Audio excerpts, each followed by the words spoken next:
Hi, this is Nick Brummett. Just finished the inspection for 1722 on North Beach Street in Boise. Just wanted to give a quick little overview of how I felt about the house. After this, we'll do some clips of some of the things that I found. But overall, the house looked really good. Looking in the attic and in the crawl space, you can look at the wood and you can tell that there weren't any issues over the past 70 years as far as moisture or structural, and that's pretty much the most important thing if you ask me. What I do like about the house is it seems to be the way it was originally built.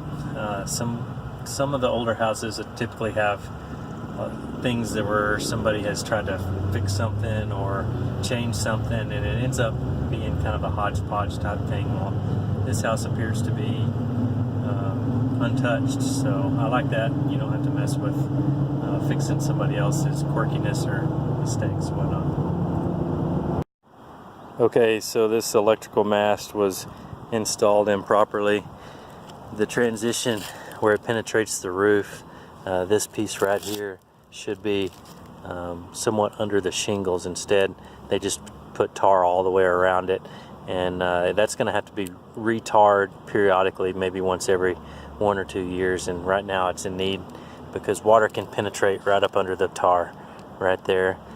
Fortunately, you're kind of at the end of the building, so you probably won't have water dripping in a bedroom or something, but still that needs to be tended to. Give you an idea of what it's supposed to be like. They flashed some of the vents correctly. See this vent here, as you can see, the shingles overlap the top end, so water just runs right over the top and it can't penetrate the house, and that's the way it should have been done. Okay, so we're in the garage now, and as you can see, the walls have some drywall on it. That's fire code. That's good, but the ceiling does not. Current fire code is going to require a ceiling with fire 5/8 drywall, just so if your car burns down in your garage, you have enough time to get out of the house, or you have more time to get out of the house. As you'll also see, some of the wiring's not covered up here. So as of now, since the house is old, everything's okay, but if you do any kind of modifications, the city's going to require you to bring that up to code. So that's something to note. Okay, what you're looking at is a vent in the soffit. There are proper vents along the soffit. Maybe a little hard to see. Then when you go up to the roof, you will see, let me see if I can zoom in there. This guy right here is a vent. So the air comes into the soffit and it's supposed to come out towards the peak of the roof. And we have two vents, one right there and one right there. Now we're in the attic, and you won't be able to see, let's see if I can get into focus here.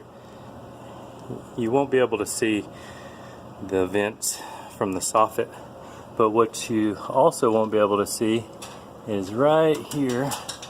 Oh, we're still zoomed in. Right here, there should be a hole for those vents at the top of the roof, and there's no hole. So the upper vents are installed, but they're not penetrating. So all the air in this attic can't escape from the top end like it's designed to do. The air is supposed to come out of the soffits down low and up to the top end, but they're dummy vents, I guess. They never were installed correctly. Okay, we're in the garage again. This is the entryway into the house. Your VA inspector might call this out. These steps are close to 10-inch drop and 11 inches on the tread there, which is a little too steep, and there's not a whole lot of room for a landing there. Probably won't meet code. There again, you're not really bound by code, but it is a steep step. For an elderly person, it could be a problem. Something to note that the inspector might point that out to be fixed. I would recommend building a landing all the way over here to this this flue for your air conditioning system, and then building steps that would come down here to the left over here. A second thing to note, the air conditioner is running right now. I've got it going full blast, and this is a condensation removal pipe, and we've got some tape here, and the condensation is just leaking. Yeah, as you can see it dripping right there. That needs a new elbow. It needs to be fixed. Okay, we're in one of the bedrooms and we're looking at a really old plug. You can tell because there's 2 prongs on this plug instead of the third one, which indicates the wiring hasn't changed for a long time. You could be totally okay. Occasionally some of the wiring gets really old, and when you do some modifications you'll have to update that wiring. That's probably the case here. You'll probably be fine until you want to do some renovations or whatnot. So what does that mean to you? Number one, I can't check this plug. On the other side of the room, the plug has been changed to a more modern plug, and my tester shows that there's an open ground, which tells us that this third prong here, which is a safety ground, is not hooked up to anything, which you would expect from old wiring. There's probably only 2 wires ran instead of our modern day 3 wire. What this does is gives you extra protection against let's say you have a hair dryer and it gets wet. It prevents that machine from shocking you if there's a fault in it or whatnot. So it's just a safety feature, not a must, but it's extra help. Hope that helps.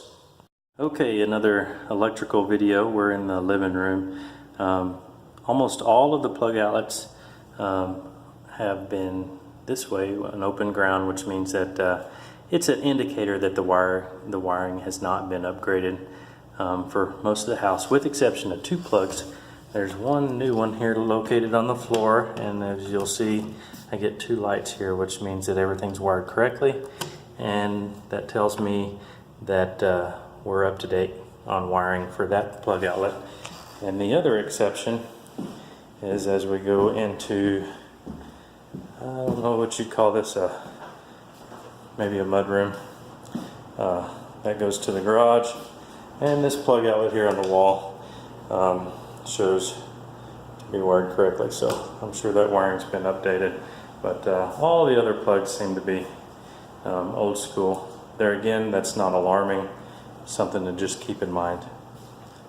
And lastly, on the wiring, there's a there's a plug outlet here that doesn't have any power at all, and it does have a light on it, the little red guy, which indicates that it has power going to it. So this plug just might not be any good, or it could be the old wiring, the 2 wire, and I know that that's not compatible with with these kind of outlets. So you might have to go back to a regular outlet that doesn't have the GFCI. GFCI plugs are required when they're close to a sink, so that a little extra help to keep you from getting electrocuted. But there again, you cannot pull that off with the old school 2-wire system. Okay, we're at the entry door. This is the lighting. Turn the switch on and it does not come on, nor does the plug outlet work.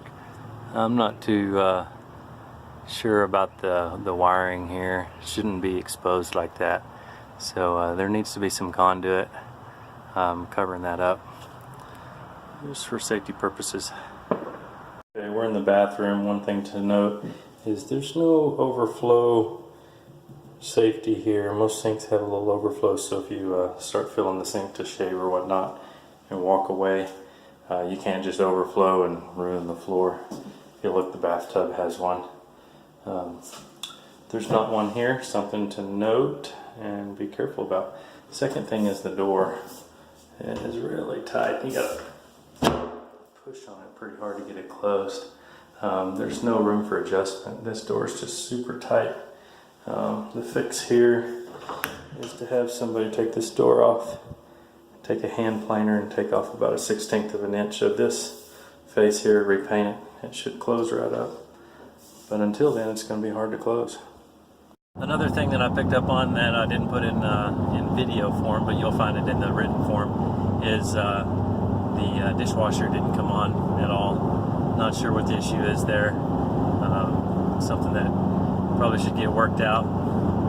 And that's it. Thanks for listening, and if you have any questions, feel free to contact me or give me a call. I'll be happy to further describe anything else or help you out in any way I can. Thanks.